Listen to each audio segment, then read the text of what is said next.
and welcome back to the channel where we provide you with tips and tools to help you move with purpose. In today's video, we're going to take a closer look at the split squat. There are many different ways and variations to perform a split squat, but today I'm going to focus on the basic 90-90 split squat. I'm going to provide you with some cues and the hows and the whys so that you can understand what to think about to get the most out of this exercise when you're performing it. So let's get into it. To set up for this variation, we're going to start in the half kneeling position. So we're going to tuck our back toes under. Now it's called the 90-90 split squat because we're going to have our front knee roughly bent about 90 degrees and our back knee roughly bent about 90 degrees. So positioning your feet in this position is going to give you this proper split distancing that you need. Now, I want to make sure that my head, shoulders, hips are all going to be stacked over top of that back knee in this position. So from here, we can squeeze up to that top position and we've got our split stance position. In the split stance position, we don't want to be walking a tightrope, having our feet right behind one another. So we're going to split our stance roughly about hip width apart to give us a little bit more stability. I want to have my toes forward on the front foot and my toes forward on the back foot. Now on the back foot, what that's going to feel like is that my heel is rocking out a little bit more. In my start position, I'm going to stay on my toes the entire time with my back foot. Now what I'm going to do is add a slight little scissor tension. So I'm pulling my front foot back towards my back foot and my back foot towards my front foot.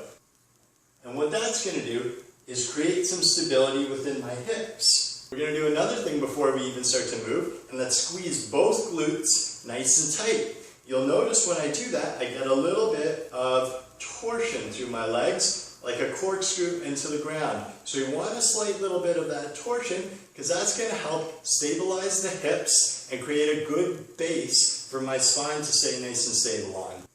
We're going to stay nice and tall from the crown of the head all the way down to that tailbone and have a good cinch in the core.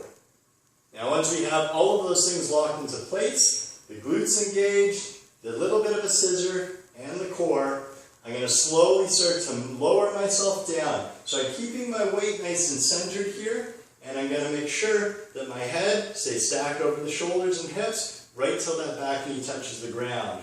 From here, I'm squeezing right back up to the top position.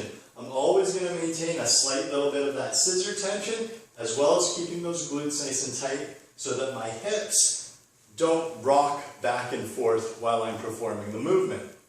So as I'm lowering, I want to make sure that the knee stays pointed in the same direction as my front foot, and my hips stay nice and square throughout the entire range of motion. So I don't want to see that back hip dropping or rotating, or that front femur starting to fold in as we're lowering. So with the 90-90 setup, you're going to notice that that front leg keeps the knee open. And what happens there is that's going to allow you to engage more hamstrings and glutes in that front leg. So while most people like to really focus on the quad muscle of that front leg, we're going to focus on the hamstrings and the glutes because it's more like doing a hip press with that front leg having the open angle of the knee. Once we're all the way down, we want to think of the hamstrings and the glutes to squeeze yourself back up to that top position. Now the focus with the back leg is the quadriceps. So this is actually like a knee extension on that back leg. We want to make sure that the glutes of that back hip are engaged so that the quadriceps have something to leverage off of so that you can engage those fully. So as we start to lower down, make sure those glutes are nice and engaged. We're going to get good recruitment in the quads, and from the bottom, engage with the glutes again, and a nice knee extension up to the top. Now to progress this movement, we can always add some weight, and you can hold it in various positions. We can also regress this movement, where you're going to use something to help keep you stable and take a little bit of weight off. You can also put a block underneath that back knee to limit the range of motion. Once again, thank you so much for watching. If you found this video helpful, please hit that like button, share with your friends, and subscribe to the channel. Thank you so much.